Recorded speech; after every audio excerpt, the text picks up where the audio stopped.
Hey Celtic fans, I'm Thomas Mott. Welcome into today's video where we're going to go ahead and jump into the latest Boston Celtics news and rumors. There's some interesting rumors I want to go ahead and dive into, starting with trades. Yes, even though the trade deadline is past, we're talking about future trades for the Boston Celtics and some big names that could be going ahead and donning the Celtic jersey coming up in 2022. Let's start with the one regarding Karl Anthony-Towns. So, of course, the Celtics continue to slide in the Eastern Conference right now. A lot of people are wondering how can they go from right now, currently, almost bottom of the East, back to the top of the East where they belong. Maybe not this season, but obviously going into 2022 and beyond. With a core like Jason Tatum and, of course, Jaylen Brown, they need to go ahead and figure out a way to not only put these guys in positions to win, but to put good teammates around them. That way they can compete with the likes of the super team the Nets have went ahead and created, as well as the Sixers, who both seem to be a tier above the rest. So the rumor mill starts to churn, and you go, okay, who could you add to Boston to make them a lot better than where they're at right now? And then insert Karl Anthony-Towns and the trade rumors that are coming out of multiple NBA analysts that we saw on Twitter.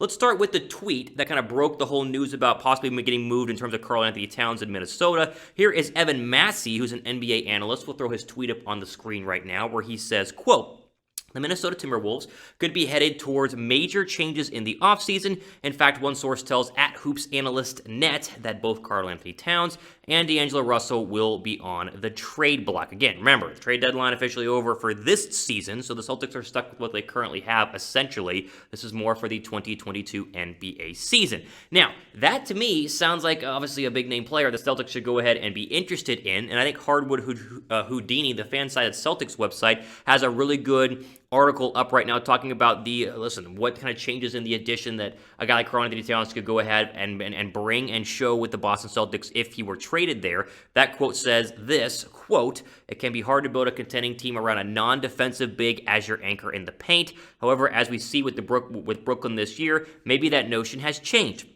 Maybe if you can develop a generational 3-level offense, you can compete without a good defensive big man. Having Jason Tatum, Jaylen Brown, and Karl Anthony-Towns on the same court would be an offense probably second only to Brooklyn, who is producing at astronomical heights." Okay, well, and listen, I think that everything they said there is 100% right. Before I continue on that, I want to get your thoughts here with this comment. Should the Celtics trade for Karl Anthony-Towns? I think most of you are going to say yes, so if you do, type T down below for trade. If you don't think they should, then type P down below for pass.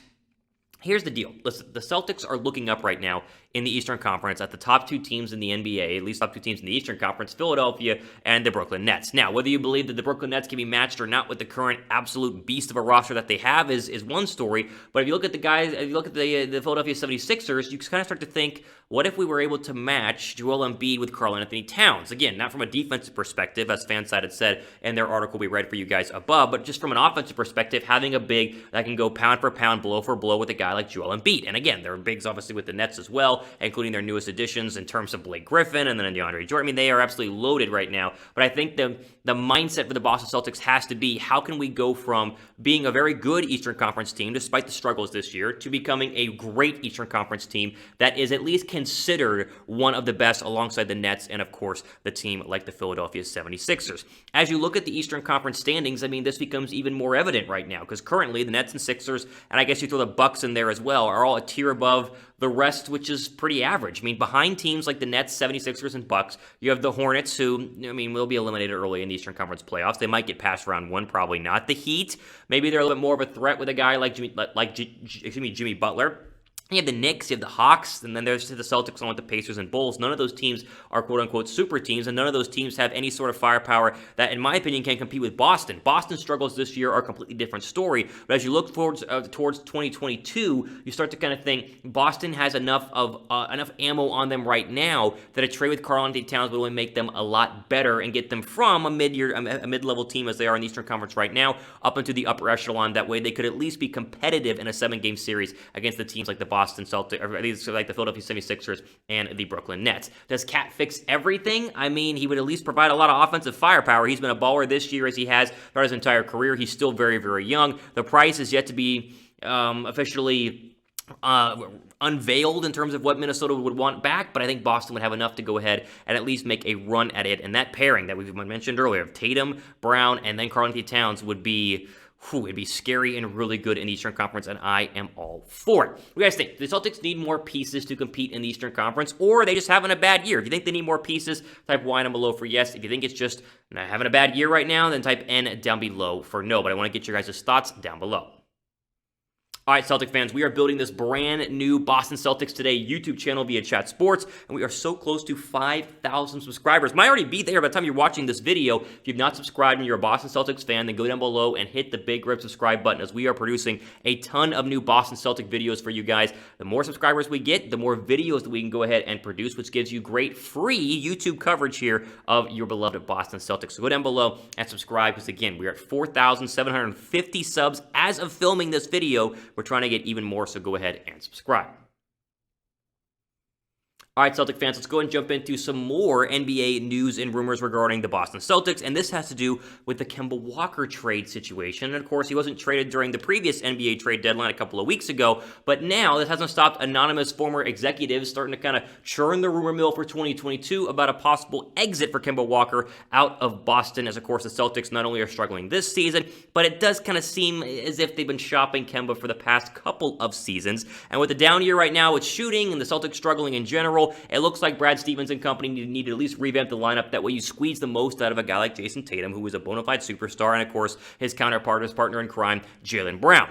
Let's move over to the tweet, which comes via Evan Massey on Twitter. This came a couple of days ago when he says, and you see on your screen right now, quote, a former hashtag NBA exec told @HoopsAnalystNet he thinks the Celtics will trade Kemba Walker this offseason. He would later go on to say, quote, they tried to trade in the offseason, had a few offers on the table, and almost pulled the trigger. Kemba is very likely to be on the move this coming offseason, end quote. Very likely to be on the move this coming offseason, I think, is 100% accurate. Here's the deal. If you're the Celtics, you got to ask yourself, is Kemba Walker necessary for a title run? Yes? No? Maybe? I mean, I don't know. What do you guys think? I think as you currently look at the Boston Celtics as they are currently established, Kemba is what? The second option? The third option? We know that the ball has to go through Tatum, and I think Jaylen Brown is the great case to be the number two. As you look at an aging guard like Kemba Walker, and you kind of go, why is he necessary? Could you replace Walker with a slightly lesser of a big-name guard and then trade for somebody like Karl Anthony-Towns that was, of course, rumored that Towns was going to go ahead and be traded in the upcoming offseason? And if you swap, let's say, Kemba Walker in a trade package for Karl Anthony-Towns, how much better did the Boston Celtics actually become? And I think the answer is they became a lot better, because now they're a three-level attack team that has offensive firepower at all different levels with Brown and Tatum, and of course now Karl Anthony-Towns. It's not that Kemba Walker is bad. No one is saying that. The numbers have dipped, not a ton, just a little bit from last year, 2019, 2020 to this year, 2020 to 2021. But I think as you look around the Eastern Conference and you see teams like, obviously, the 76ers, and you see teams like the Brooklyn Nets, you've got to get to a point where you are as good as them, or at least as competitive as they are. That way you can have a shot in the second round of the NBA playoffs, or at least a shot in the Eastern Conference Finals. And I don't know if Kemba Walker necessarily gets you over that hump like another player would be able to do, in my opinion, like we just said, Karl Anthony-Towns or perhaps somebody else. So I am all on board with at least shopping Kemba Walker, as we mentioned earlier, and of course, as the NBA analysts have said, they tried to do it this past offseason, at least this past trade deadline, had a couple of offers, but eventually did not pull the trigger. So perhaps 2022, according to everything that we're reading and hearing, might potentially be these time to go ahead and trade Kemba Walker. What do you guys think? Should the Celtics trade Kemba Walker? Type D down below for deal. Type K down below for keep. I mean, honestly, if you're going to type K down below for keep, maybe there is a scenario where they can keep Kemba Walker, keep Jason Tatum, and keep Jaylen Brown, keep that core, and still make a trade for a guy like Karl Anthony-Towns or somebody else. I keep saying Karl Anthony-Towns, but somebody else that comes available during the 2022 offseason. That's still a possibility, but maybe it will take Walker to make a big splash. If that's the case, then I am all for dealing him. But again, should they trade or keep Kemba Walker? Type D down below for deal. Type K down below for keep.